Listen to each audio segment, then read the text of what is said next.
अस्सलाम वालेकुम friends, welcome back my YouTube channel cook with Mariam. बिस्मिल्लाहिर्रहमानिर्रहीम। आज हम बनाएंगे साग की रेसिपी। बहुत आसान तरीके से आपको बताऊंगी, देसी तरीके से हम आज रेसिपी बनाएंगे।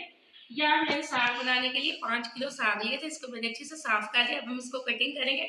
या थोड़ा सा मैंने कटिंग कर लिया। इसी तरह मैंने 2 किलो पालक ली थी, उसको मैंने अच्छे से साफ कर लिया। इसको भी हम बारीक बारीक कट कर लेंगे। ये मैंने आधा किलो हरी मिर्चें ली है। जितना आपका साग हो उस हिसाब से आप मिर्चें डालें जितनी आप पसंद करती हैं। ये थोड़ा सा मैंने हरा धनिया लिया, इसको भी साफ करके हम साग के अंदर डालेंगे। ये मैंने थोड़ा सा बाथू ले लिए, बाथू को मैंने अच्छे से साफ कर लिया है। बाकी जो चीज़ें मैं डालूंगी इसके अंदर, हम इसके अंदर प्याज भी डालेंगे और हम इसके अंदर लहसुन भी डालेंगे, वो मैं आपको बता दूंगी इस वक्त हम डालेंगे। सबसे पहले मैं पालक और साग और बाथू और हरे धनिया की कर लेती हूँ कटिंग। यहाँ मैंने साग और पालक को इस तरह ये देखिए कट के रख लिया। अब हम इसके अंदर या बाथू की मैंने कटिंग कर ली है। ये मैंने थोड़ा सा लहसुन ले लिए, एक मैंने छोटी प्याज ले लिए। चलते हैं साग बनाने की तरफ। यहाँ साग बनाने के लिए मैंने एक पतीला ले लिया। आप अपने साग साग के हिसाब से पानी डाला करें। मैंने तकरीबन 1.5 लीटर पानी डाल दिया। इसके अंदर जैसे पानी को बॉयल आएगा, हम साग को और पालक को अच्छे से धोकर, साथ में हम बाथू को भी अच्छे से धोकर और लहसुन और प्याज को भी अच्छे से धोकर हम साग के अंदर डाल देंगे। यहाँ पानी को बॉयल आ चुका है। अब मैं साग को इस तरह मैंने धो लिया एक पतीले के अंदर डालकर। अगर तो आप फ़ौरन इसी तरह धो के साग को डालेंगे तो आप पानी हमेशा कम रखा करें, क्यों ना कि हम साग फ़ौरन धोते हैं तो जो इसके अंदर पानी होता है वो भी तो साग के अंदर ही जाता है। मैंने इसी तरह सारा साग धोकर डाल देती हूँ। इसी तरह मैं पालक को भी अच्छे से धो लूँगी और पालक को भी डाल दूँगी और बाथू को भी हम डाल देंगे। हरा धनिया भी हम इसी के साथ ही डाल देंगे और साथ ही हम लहसुन और प्याज भी डाल देंगे। उसके बाद मिलती हूँ आपको सारी चीज़ें डाल के।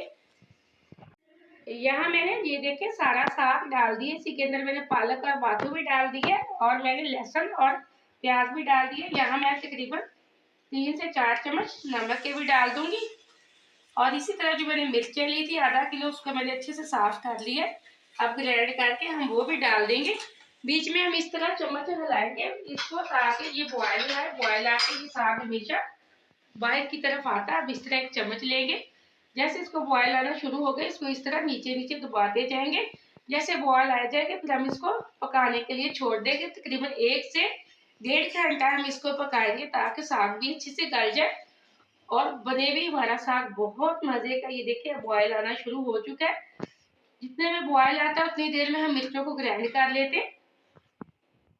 यह मैंने हरी मिर्चें ग्राइंड कर ली। एक बात का हमेशा ख्याल रखा करें, मिर्च को बारीक ग्राइंड किया करें ताकि जो उसके बीज है वो मुंह के अंदर ना आए। अब मैंने ये देखिए हरी मिर्चें भी इसी के साथ डाल दी है। चम्मच से इसको थोड़ा सा नीचे कर लूँगी। जैसे इसको बॉयल आएगा फिर मैं इसको पकने के लिए छोड़ दूंगी। जब भी आप साग पकाएं थोड़ी थोड़ी देर बाद इसमें चम्मच चलाती जाए ताकि इसको बॉयल आकर जो पानी है साग का वो बाहर ना आए। तो ये देखिए बॉयल आना शुरू हो चुका है। अब मैं इसमें बार बार चम्मच चलाती जाऊंगी और फ्लेम को थोड़ा सा हम लो कर देंगे ताकि इसका जो पानी है वो बिल्कुल बाहर ना आए। आज मैं आपको साग बनाकर इसको अच्छे से बनाकर आपको फ्रीज करने का तरीका बताऊंगी। तड़का लगाने का मैं आपको बाद में तरीका बताऊंगी। जब भी आपका साग खाने को दिल चाहे तो आप इस तरीके से बना के उसको फ्रीज करें। मैं आपको मुकम्मल गाइड करूँगी कि हमने इसको फ्रीज कैसे करना है। आपने अगर अभी तक मेरे चैनल को सब्सक्राइब नहीं किया तो कर लीजिए। आपकी तरफ से प्यार है, मुझे खुशी होती है कि मैंने आपको कोई अच्छी सी रेसिपी सिखाई है। अब इसी तरह हम इसको इस तरह ढक्कन लगा के लो फ्लेम पे पकने के लिए छोड़ देंगे। बार बार इसमें चम्मच चलाते जाएंगे ताकि इसका जो पानी वो बाहर ना आए। यहाँ मैंने 2 घंटे 1.5 घंटा तकरीबन साग को पकाया अच्छे से। हमारा साग ये देखिए गल चुका है। मैं आपको भी चेक करवाती हूँ। ये देखिए माशाल्लाह। अब हम इसमें लगाएंगे खुश्क आटा है मेरे पास।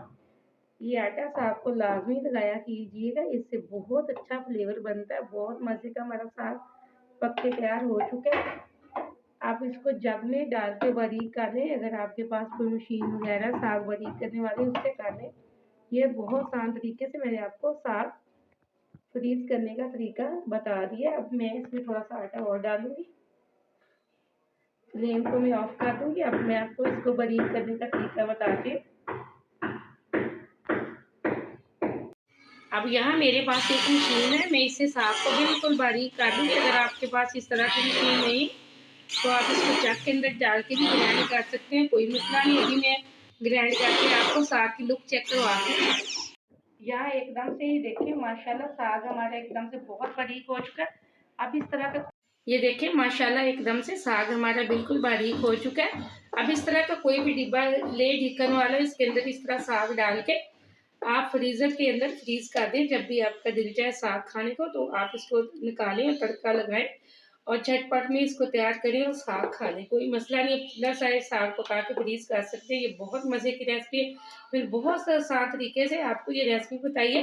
किसी दिन मैं आपको साग को तड़का लगाना भी बता दूंगी। माशाल्लाह से बहुत आसान है, बहुत मज़े का साग बना। आप साग की रेसिपी को ज़रूर ट्राई करें। वीडियो को पूरा देखना, लाइक करना। मुझे दें अगली रेसिपी के लिए इजाज़त। अल्लाह हाफिज़।